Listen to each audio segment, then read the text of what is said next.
मेरे अब्बू मेरे से मीठी मीठी बातें करने लगे, प्यार भरी बातें बोलने लगे। फिर अचानक से उन्होंने वह बात बोल दी जो मुझे पता करनी थी। वह बात सुनकर मेरे पैरों तले जमीन खिसक गई। लगे कि तेरी अम्मी, मतलब उनकी बीवी, उन्हें वह सुख नहीं दे रही है जिस सुख की तलाश हर मर्द को होती है। अब्बू की बात सुनकर मुझे उन पर बहुत दया आ गई। मैंने उन्हें प्यार से गले लगाया और कहा कि अब्बू, आप परेशान ना हो, मैं हूं ना आपकी सेवा करने के लिए। लेकिन वह तो किसी और ही दुनिया में थे। इतना सुनने के बाद तो मेरे अब्बू से रहा नहीं गया, और ऊपर से कई दिनों के भूखे वह अपने आप पर काबू नहीं कर पाए। और फिर मेरे मना करने पर भी दोस्तों, स्वागत है आपका एक बार फिर से हमारी आज की कहानी में। हमारी आज की कहानी मेरे और मेरे अब्बू जी की सच्ची कहानी है। दोस्तों, मेरा नाम जिया है और हम लोग राजस्थान में रहते हैं। मेरे घर पर हम 6 लोग रहते हैं। मेरी अम्मी, अब्बू और मेरे दादा दादी जी। मैं अपने अम्मी अब्बू की इकलौती बेटी हूँ, इसीलिए उन्होंने मुझे बहुत ही लाड प्यार से पाला है।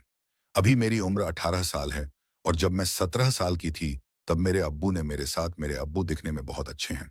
उनकी उम्र अभी 51 साल की है, लेकिन वह देखने में बिल्कुल 24 साल के लड़के जैसे ही लगते हैं। मेरी अम्मी की उम्र 36 साल की है। वह देखने में बहुत ही ज्यादा खूबसूरत है, लेकिन उनके सोच विचार बिल्कुल पुराने ख्यालात के हैं। वह एक सिंपल और साधारण सी औरत है जो अपना ज्यादातर समय किचन और इबादत में ही निकाल देती थी।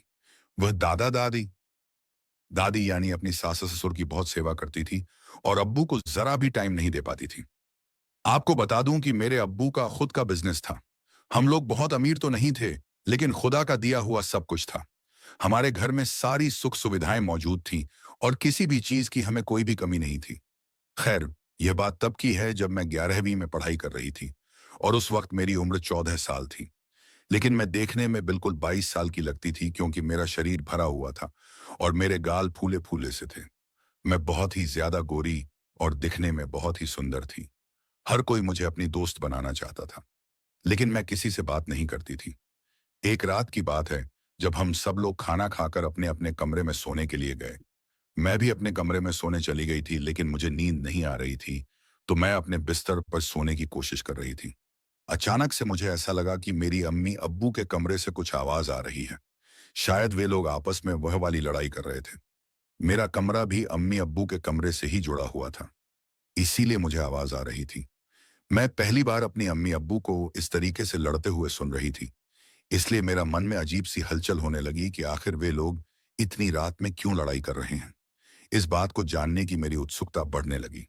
मैं यह बात जानना चाह रही थी, इसलिए मैंने बिना देरी किए अपने बिस्तर से उठी और अपने दरवाजे के पास जाकर उन्हें देखने की कोशिश करने लगी। दरवाजा बंद होने के कारण मैं कुछ देख नहीं पाई। तभी मेरी नजर मेरे घर में लगी खिड़की पर पड़ी, जो अम्मी अब्बू के कमरे से जुड़ी हुई थी।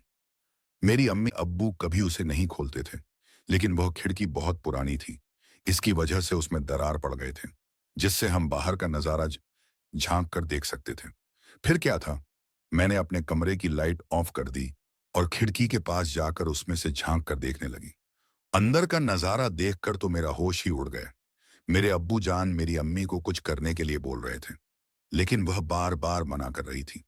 शायद मेरी अम्मी का मूड नहीं था। मैं समझ गई थी कि आखिर वह उनसे क्या कहना चाहते हैं, लेकिन मेरी अम्मी बार बार उनको मना कर रही थी। शायद मम्मी बहुत ज्यादा थकी हुई लग रही थी। तभी मेरे अब्बू भी अम्मी से नाराज होकर करवट बदलकर सो गए, और मेरी मम्मी भी सो गई। दोस्तों, सुइजा हम आयो। वह नजारा देखकर मुझे बहुत अजीब सा महसूस होने लगा था। मेरा दिल बहुत तेजी से धड़क रहा था। अंदर ही अंदर शायद मैं भी मूड में आ चुकी थी। मैं बहुत देर तक उस खिड़की से देखती रही, जबकि मेरी अम्मी और अब्बू दोनों सो गए थे। फिर कुछ देर बाद मैं अपने बिस्तर पर वापस आई और फिर सोने की कोशिश करने लगी, लेकिन रात भर मुझे नींद नहीं आई और मैं करवटें बदलती रही। जब मैं सुबह उठी तो मैं अम्मी और अब्बू को अजीब नजरों से देख रही थी, क्योंकि कल रात वाली बात मेरे मन में अभी तक चल रही थी। उनकी प्यार भरी शरारतों की वजह से मैं रात भर सो नहीं पाई थी। मेरी अम्मी ने मुझे इस तरीके से देखते हुए देख लिया। वह मुझसे बोली, क्या हुआ जोया, कोई बात है? मैंने कहा, कुछ हाँ मुई माफ हो गया। वहाँ नहीं अम्मियों, आज मेरी तबीयत ठीक नहीं लग रही है, तो मैं आज स्कूल नहीं जा पाऊंगी। उन्होंने कहा, पदे की कुछ बुरा ने कहा, कोई बात नहीं, आज तुम आराम कर लो, कल से अपने स्कूल चली जाना। हम सब नाश्ता किए। फिर अब्बू ने नाश्ता किया और टिफिन लेकर अपने ऑफिस के लिए निकल गए। मेरे दादा दादी दोपहर को खाना खाते थे, मेरी अम्मी ने मेरा नाश्ता निकाला और कहा कि लो खा लो, खाकर तुम भी आराम कर लो। मैं खाना खाई और जाकर अपने रूम में आराम करने लगी। मेरी अम्मी बा- दादी के पास जाकर उनकी सेवा पानी करने लगी। फिर उन्हें नाश्ता करवाकर खुद नाश्ता करके अपने रूम में सोने चली गई। फिर मैं अपने रूम में लगी। खिड़की से, जो अम्मी के कमरे से जुड़ी है, उसमें से झांक कर देखी तो अम्मी अपने कमरे में सो रही थी। लेकिन मेरे मन में कल रात की बातें अभी तक चल ही रही थी और मैं रात होने का इंतजार कर रही थी। जब शाम हुआ तो अब्बू घर पर आए। फिर से वह बातें मेरे मन में चलने लग गई। फिर हम सब ने खाना वाना खाया और खाना खाकर अपने अपने कमरे में सोने चले गए। अब्बू ने मुझे खाते टाइम पूछा कि जोया, तुम्हारी तबीयत ठीक तो है ना? मैंने कहा, "हाउ काल है को हम हाँ अब्बू, बिल्कुल नाम आई अब तो पी समावा जैसा हमको बिल्कुल ठीक है।" तभी अचानक मेरे मुंह से उस वक्त रात वाली बात निकल गई। मैंने कहा कि अब आप दोनों रात में लड़ाई क्यों कर रहे थे? अब्बू हैरानी के साथ बोले, कब, कहाँ, किससे? और फिर अम्मी अब्बू का चेहरा देखने लगी और अब्बू भी हैरान थे कि मुझे यह बात कैसे पता चल गई। मैं भी इस बात से घबरा गई थी कि मेरे मुंह से यह क्या निकल गया। लेकिन मैंने दिमाग से काम लेते हुए बात को वहीं पर बदल दिया और कहा कि वह मेरे कमरे में रात को आवाज आ रही थी। ऐसा लग रहा था कि जैसे आप दोनों लड़ाई कर रहे हो। तो अब्बू ने कहा, अरे कहा कि अर्क नहीं, वो बस ऐसे ही। मैंने कहा, अच्छा ठीक है। फिर मैं अपने कमरे में सोने चली गई और अम्मी अब्बू भी अपने कमरे में सोने चले गए। तभी अब्बू अम्मी से कहने लगे कि इसलिए कहता हूं कि कम चिल्लाया करो, तुम्हें तो कुछ समझ में आता ही नहीं। घर में हमारी बेटी भी रहती है और वह भाई अब बड़ी हो चुकी है। हमें ध्यान से रहना चाहिए और उसका भी ख्याल रखना चाहिए। मम्मी ने कहा, हाँ जी, आप बिल्कुल ठीक कह रहे हैं। अम्मी ने कल के लिए मांगते हुए कहा। फिर अब्बू कल वाली बात के लिए फिर से जिद करने लगे। फिर अम्मी ने फिर से वही ड्रामा शुरू कर दिए और मना करने लगी। तब फिर से वही सब होने लगा और आवाज मेरे कमरे में आने लगती है। अब मुझे रात में नींद नहीं आ रही थी तो मैंने सोचा कि मैं आज इस खिड़की से देखती हूँ कि मेरे अब्बू किस बात के लिए मेरी अम्मी से झगड़े करते हैं। जब आवाज आना शुरू हुई तो फिर मैं खिड़की से झांक कर देखने लगी।